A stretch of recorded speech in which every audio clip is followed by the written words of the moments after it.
오늘은 성탄절의 그 배경이 되는, 성탄절의 배경으로 있는, 성탄절에 예수님만 계신 게 아니라 사실은 그 예수님을 돋보이게 하기 위해서 여러 인물들이 있었어요. 그 인물들을 중심으로 성탄절의 의미가, 어떤 의미가 있는지 한번 살펴보겠고요. 오늘은 첫 번째 시간으로 예수님의 육신의 어머니가 되는 마리아에 대해서 한번 살펴보도록 하겠습니다. 천주교에서는요, 마리아를 예수님보다 좀 더 우월한 존재로 여깁니다. 실제로 그렇습니다. 그래서 항상 예수님을 표현할 때는 예수님의 어머니로 표현을 하면서 어린 예수, 갓 태어난 예수. 여러분, 저 성모 마리아가 예수를 안고 있는 저 예수님 중에 12살의 예수를 안고 있는 거 보셨어요? 항상 마리아는 저 갓 태어난 아이, 갓 태어난 예수를 안고 있어요. 왜 그러냐면 예수는 이렇게 연약한 자이다, 이걸 보여주는 거예요. 예수는 마리아 없이는 존재할 수 없는 아이야, 이것을 의도적으로 보여주는 겁니다. 또 다 큰 예수님이 있죠. 다 큰 예수님이 있는데, 다 큰 예수님은 이렇게 하고 있어요. 천주교에 가면 지금도 저렇게 하고 있습니다. 달려서 십자가에 달려 돌아가신 예수를 여전히 저기 걸어놔요. 왜 그러냐면 십자가에 내려서 장사하면 예수님은 부활하시니까 여전히 십자가에 못 박아 두는 겁니다. 우리 개신교하고 개신교라 하는 이 기독교의 입장에서는 수용할 수 없는 거죠. 예수님은 부활하셔서 승리의 모습으로, 왕의 모습으로 지금 하나님 우편에 있는 것이 우리 개신교의 입장인 거죠. 그래서 개신교의 십자가는 승리의 상징입니다. 마리아를 대하는 우리 개신교와 천주교의 차이는 있지만, 그러나 마리아는 전 지구상에서 가장 사랑받는 인물 중에 한 사람인 것은 분명합니다. 왜 마리아가 이렇게도 사랑을 받는 유명 인사가 될 수 있는가? 그것은 예수 그리스도의 잉태와 성육신의 과정에서 보여준 마리아의 신앙 때문입니다.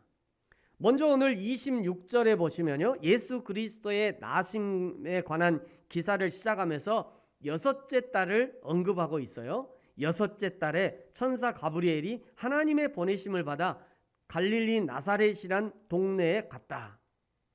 갈릴리는 광주광역시 이런 뜻이에요. 그 갈릴리 지역을 얘기하는 거니까요.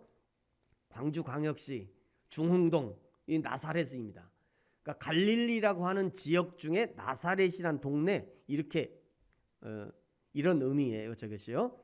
그러면 이미 이 천사가 여섯째 딸을 언급한 거 보니까 여섯 달 전에 이미 다른 곳에 갔었다는 것을 알 수 있죠. 6달 전에 무슨 일이 있었는지 누가복음 1장 5절부터 보면요, 쭉 나와 있어요. 아비야 반열의 제사장 사가랴, 그리고 그의 아내 엘리사벳, 그리고 그 사이에서 태어난 세례 요한. 예수 그리스도가 태어나시기 6개월 전에 예수 그리스도의 길을 예비하기 위한 한 인물이 탄생하게 되는데, 그가 바로 세례 요한이었습니다. 마태복음 3장에서 세례 요한을 이렇게 소개해요. 그때 세례 요한이 이르러 유대 광야에서 전파하여 이르되 회개하라, 천국이 가까이 왔느니라. 그는 선지자 이사야를 통하여 말씀하신 자라. 일렀으되 광야에 외치는 자의 소리가 있어 이르되 너희는 주의 길을 준비하라, 그가 오실 길을 곧게 하라 하였느니라. 이렇게 예수님의 오심을 광야에서 선포할 세례 요한, 그 세례 요한의 잉태를 그의 부모 사가랴와 엘리사벳에게 고지하고, 그리고 6개월이 지나서 갈릴리 나사렛이라는 동네의 마리아에게 가브리엘 천사가 나타난 것입니다. 여기 마리아를 소개하는 글을 자세히 한번 보십시오. 27절에 보니까요, 다윗의 자손 요셉이라 하는 사람과 약혼한 처녀, 그에게 이르되 그 처녀의 이름은 마리아라, 이렇게 얘기하고 있어요. 이 문장은 마리아를 드러내기 위한 문장입니다. 왜냐하면 여기 약혼한, 그리고 처녀, 그리고 마리아, 이 세 단어가 모두 다 마리아를 가리키고 있기 때문이에요. 그런데 이 마리아와 약혼한 신랑의 배경을 설명해요. 그를 다윗의 자손 요셉이라고 설명합니다. 요셉의 아버지는요, 야곱이라는 인물이었어요. 요셉의 아버지 야곱, 마태복음 1장 16절에 나오죠. 그리고 그의 할아버지는 맏단이라는 사람이었습니다. 오늘 성경이 만약 요셉을 소개하려고 하려면 야곱의 아들 요셉이라든지 아니면 더 올라가서 그 할아버지까지 소개하려면 맏단의 손자 요셉이라고 해도 될 것 같아요. 그런데 왜 굳이 다윗까지 올라갔을까? 왜 굳이 다윗까지 올라갔을까? 그 이유는 지금 마리아와 정혼한 요셉이 다윗의 혈통이고 마리아를 통해 태어날 그 아이도 결국 다윗의 혈통, 즉 왕권을 가지고 오시는 분이라는 것을 설명하고자 하는 것이에요. 세례 요한은 자신의 사명을 설명하면서 요한복음 1장 23절에 나는 광야에서 외치는 자의 소리다. 나는 주의 길을 준비할 자다. 마태복음 3장 11절에는요. 나는 물로 세례를 베풀지만 내 뒤에 오시는 분은 불의 세례를 베풀 것이다. 여기 불의 세례는요. 우리가 이제 막 은혜 받은 사람이 불러 주여 성령의 불 이러잖아요. 그 불이 아니에요. 여기에 성경에 나오는 불 세례는요. 심판의 세례를 말해요. 다 태워버리는 심판의 세례. 그러니까 여러분 불 세례 좋아하지 마세요. 어디 가서 막 이제 성령의 불 받아라 이러잖아요. 그거 좋은 거 아니에요. 이게 정말 성경을 잘 몰라서 그래요. 불 세례는요. 심판의 세례. 다 태워버리는 심판의 세례. 그러니까 이 말은 굉장히 무서운 말이죠. 사실은. 그러니까 물로 세례를 준다는 건 살려주는 세례인 거예요. 살리는 세례. 근데 불의 세례는 죽이는 세례예요. 그러니까 예수님이 살리고 죽이고 하는 그런 권세를 가지고 있다. 그거를 지금 알려주는 겁니다.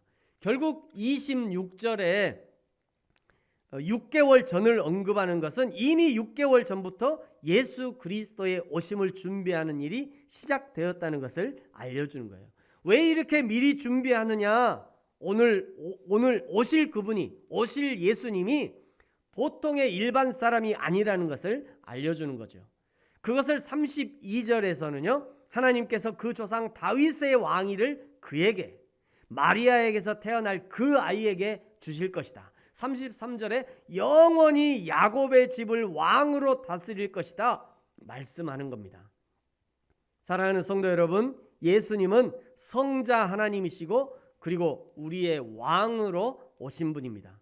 이 세상의 왕들처럼 잠깐 짧은 인생의 왕이 아니라 영원한 왕, 알파와 오메가가 되시고 처음과 끝이 되시는 왕이 되시는 거예요. 여러분 인생의 예수님은 어디 계십니까? 여러분 인생 가운데 예수님은 어디 계시죠? 날마다 예수님을 나의 왕으로 모시고 사는 사람은 하늘의 기쁨을 누리게 되고 하나님의 기쁨을 함께 누리게 되는 것이죠. 혹시 아직 예수님을 내 마음의 왕자에 모셔드리지 못하신 분은 이 성탄절 시즌을 보내면서 메시지를 들으시면서 예수 그리스도를 내 인생의 주인으로 내 인생의 왕으로 영접하고 모셔드리는 그런 은혜와 결단이 있어지기를 예수님의 이름으로 축복합니다. 이렇게 가브리엘 천사가 요셉과 정혼한 마리아에게 찾아와 인사를 건네죠. 28절에 보니까요. 그에게 들어가 이르되 은혜를 받은 자여 평안할지어다. 주께서 너와 함께 하시도다 하니, 여기 은혜를 받은 자여라고 하는 이 말은 문법적으로는요. 완료 분사형이에요. 완료 분사. 이 완료 분사는 강한 현재를 의미합니다. 그러므로 이 문장의 정확한 의미는 은혜 받은 상태가 아직도 계속되고 있다, 이런 의미예요. 은혜 받고 있는 상태가, 이전부터 은혜를 받았지만 그 은혜 받은 상태가 너는 아직도 계속되고 있어, 이런 의미라니까요. 30절에도 마찬가지입니다. 내가 하나님께 은혜를 입었느니라, 이것은 지금부터 너에게 은혜가 임할 것이다, 이런 의미가 아니라 이미 너에게 하나님의 은혜가 있었고 지금도 그 은혜가 함께하고 있고 그리고 그 은혜가 영원히 계속될 것이야, 이런 의미를 가지고 있는 거예요. 우리가 보통 하나님이 언제 우리의 구원을 작정하셨는가 물을 때 그 대답을 에베소서 1장 4절 5절을 근거로 창세 전이라고 말합니다. 창세 전에 우리를 택하셨고 창세 전에 우리의 구원을 예정하신 거예요. 그렇다면 마리아를 예수 그리스도가 오시는 통로로 사용하시고 마리아에게 하나님의 은혜를 부어주실 계획도 역시 창세 전부터 계획이 있었다는 것을 유추해 볼 수 있죠. 지금 저와 여러분에게 있는 은혜가 바로 이 은혜인 거예요. 창세 전부터 택하시고 예정하신 은혜인 것입니다. 저와 여러분이 어머니 뱃속에서 생겨나기 이전부터 이미 저와 여러분은 하나님의 사람으로 선택되었고, 그리고 이 땅에서 태어나 인생을 살다가 예수 그리스도를 알게 되었고, 지금 예수 그리스도로 말미암아 구원받는 하나님의 자녀로 살고 있는 거예요. 그중에 마리아는 하나님의 아들 예수 그리스도의 성육신의 도구로 쓰임받는 것이고, 저와 여러분은요 예수 그리스도의 몸된 교회를 섬기고 예수 그리스도의 복음을 증거하는 도구로 쓰임받고 있는 것입니다. 그것이 지금 저와 여러분 가운데 있는 은혜라고 하는 거예요. 마리아가 입은 은혜는 유일한 은혜, 다시는 이 땅에 없을 은혜인 거예요. 그렇기 때문에 귀한 거죠.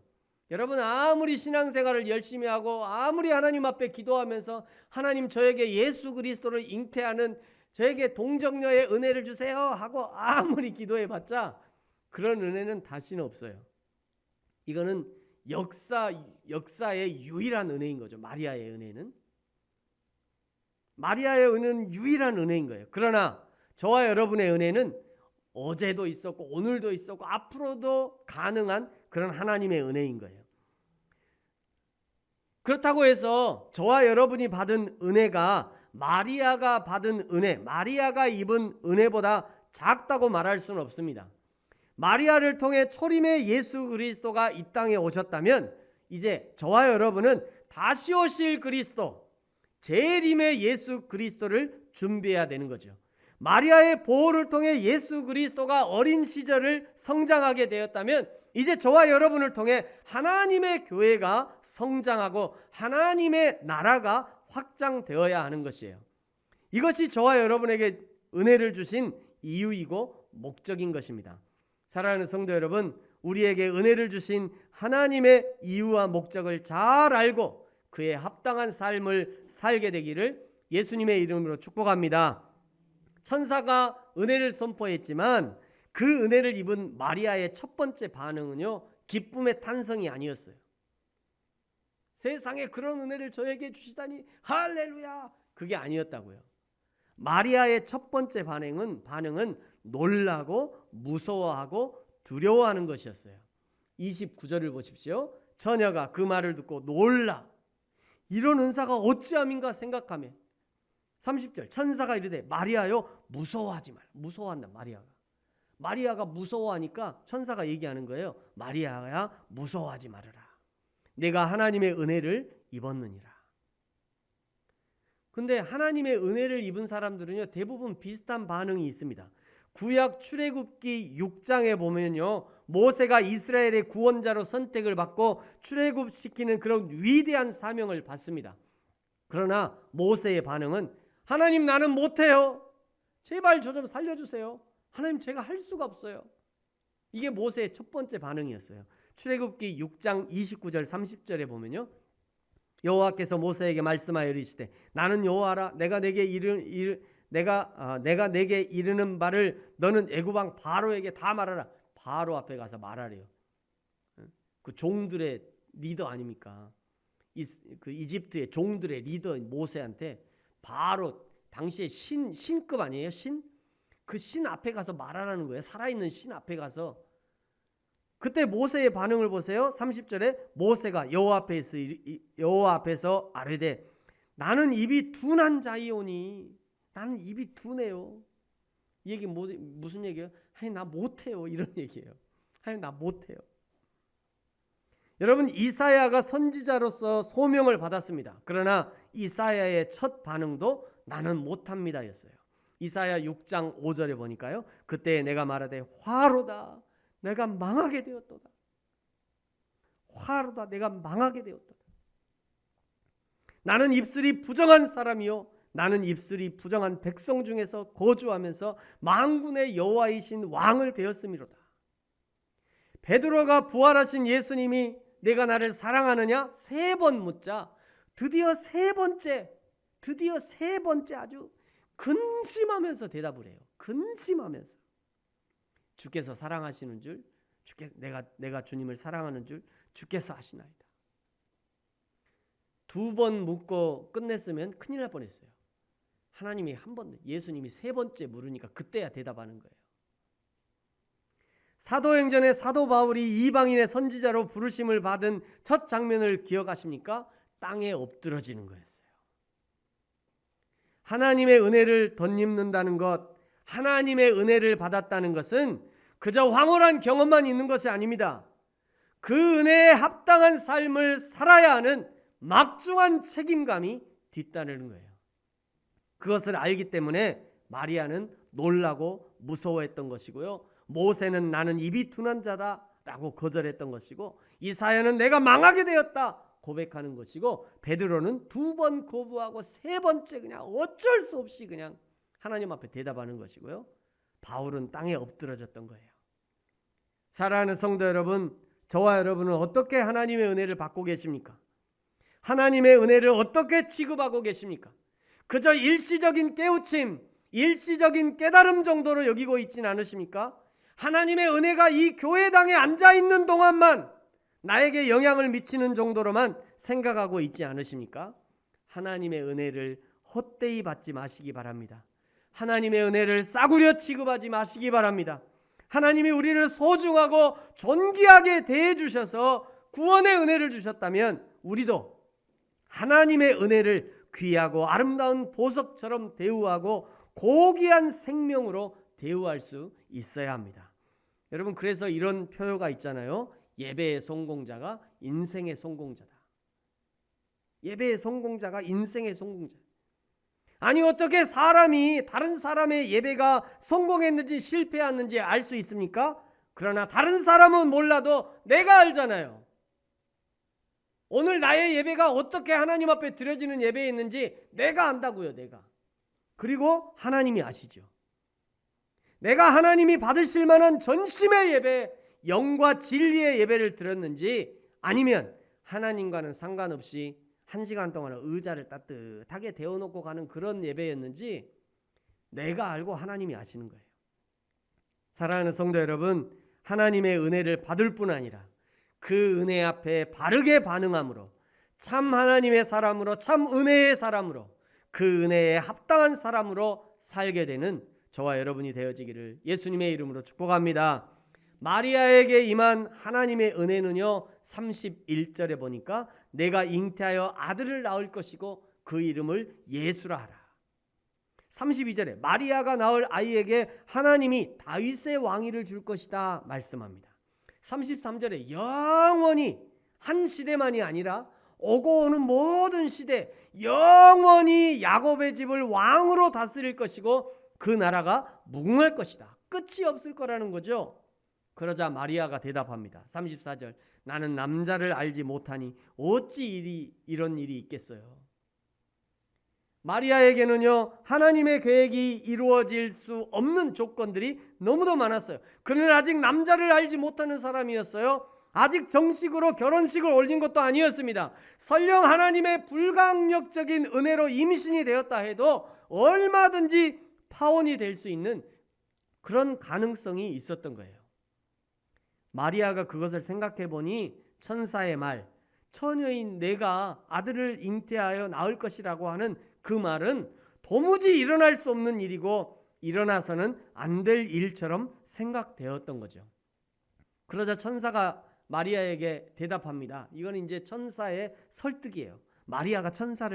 천사가 마리아를 설득한 거예요. 이런 일이 있을 수 없어요. 나는 아직, 이사야도 나는 입술이 둔해요. 예? 아니 모세가 나는 입술이 둔한 자예요. 이렇게 얘기하잖아요. 근데 그렇게 거부하는 그 마리아를 천사가 이제 설득하는 장면이에요. 35절을 보세요. 천사가 대답하여 이르되 성령이 내게 임하시고 지극히 높으신 이의 능력이 너를 덮으시리니 이러므로 나실 바 거룩한 이는 하나님의 아들이라 일컬어지리라. 36절 보라 내 친족 엘리사벳도 늙어서 아들을 배운 몇 개월 전에요?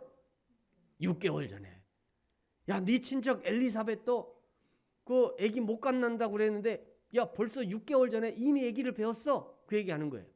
내 친척 엘리사벳도 늙어서 아들을 배웠느니라 본래 임신하지 못한다고 알려지니까 이미 6달이 되었다. 37절 대저 하나님의 모든 말씀은 능하지 못하심이 없느니라. 이렇게 설득하고 있는 겁니다. 하나님이 계획하셨다면 누가 막을 수 있겠습니까? 하나님이 그렇게 실행하시겠다는데 그것을 어떤 세력이 막아설 수 있겠어요? 하나님이 창세 전부터 이미 완벽한 시나리오로 인류 구원을 계획하셨는데 그것을 어찌 피조물이 그르칠 수 있겠습니까? 그 증거가 저와 여러분 아닙니까? 여러분 가만 생각해 보세요. 저와 여러분도요 예수 그리스도를 믿지 못할 만한 너무도 많은 방해거리가 있지 않았습니까? 한 발만 엇나갔어도, 제 인생을 생각해 보니까 그러더라고요.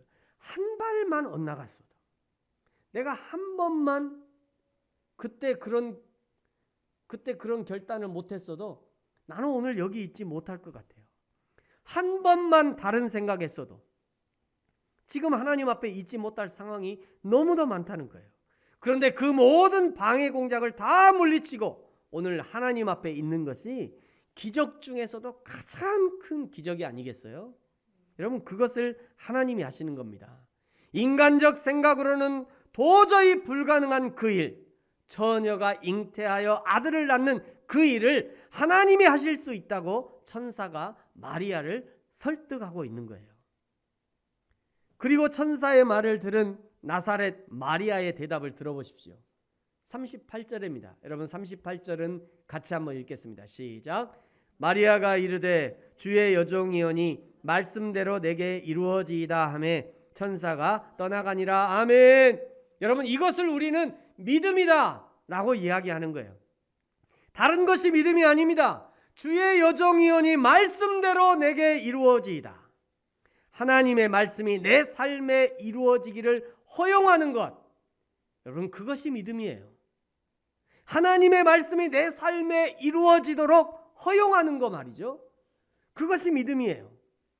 은혜를 받는다는 것이 무엇입니까? 하나님의 말씀이 저 사람에게, 하나님의 은혜가 저 사람에게 임하기를 원하는 것이 아니라 하나님의 말씀이 나에게, 하나님의 은혜가 나에게 적용되어지고 이루어지는 것, 그것이 은혜인 것이에요. 나사렛 마리아의 이야기를 오고 오는 모든 세대가 아마 12월 한 달은 대한민국 전체 교회가, 아니 세계 모든 교회가 아마 이 성탄절의 마리아의 이야기, 예수 그리스도의 이야기, 예수 그리스도의 탄생을 이야기할 것입니다. 오고 오는 모든 세대가 이 이야기를 하는 이유가 도대체 무엇일까요? 하나님의 은혜가 자신의 삶 가운데 이루어지기를 마리아가 허용했기 때문이죠. 하나님의 말씀대로 성자 예수님의 성육신의 도구로 마리아가 자신을 드렸기 때문이에요. 사랑하는 성도 여러분, 저와 여러분의 인생도 하나님이 사용하시는 인생이 되어지기를 예수님의 이름으로 축복합니다. 예수님의 복음을 증거하는 도구, 다시 오실 예수님의 길을 준비하는 도구로 쓰임받는 인생이 되어야 합니다. 그래서 오늘 이 말씀을 저와 여러분에게 들려주시는 것이고요, 은혜 받게 하시는 것이고 결단하게 하시는 것이죠. 우리 하나님은요 우격다짐으로 은혜를 집어넣지 않습니다. 마음을 열 때까지 기다려주시고, 그가 몸과 마음을 움직일 때까지 기다려주시고, 그가 자기의 결단을 가지고 자신의 의지를 가지고 하나님의 일들에 쓰임받기를 허락할 때까지 우리 하나님이 기다려주시는 거예요. 그것을 요한계시록 3장에 보면요, 문 밖에서 문을 놓고 하시는 예수님, 문 밖에 서서 예수님이 문을 놓고 하셔요. 그 예수님의 두드리시는 소리를 듣고 사람이 결단해서 마음과 삶의 문을 여는 그때를 우리는 하나님의 은혜가 임했다라고 표현하는 거예요. 사랑하는 성도 여러분, 오늘 마리아의 결단이 저와 여러분의 결단이 되어지기를 원하는 마음으로 오늘 마지막 38절의 고백을 다시 한번 마음을 담아 고백해 보도록 하겠습니다. 다시 한번 38절을 우리의 마음을 담아서, 마리아의 마음을 담아서, 마리아의 그 느낌과 심정을 담아서 이 38절을 다시 한번 고백하겠습니다. 시작. 마리아가 이르되 주의 여종이오니 말씀대로 내게 이루어지이다 하매 천사가 떠나가니라. 아멘. 하나님의 말씀의 은혜가 저와 여러분의 삶 가운데 이루어지기를 예수님의 이름으로 축복합니다. 기도하겠습니다.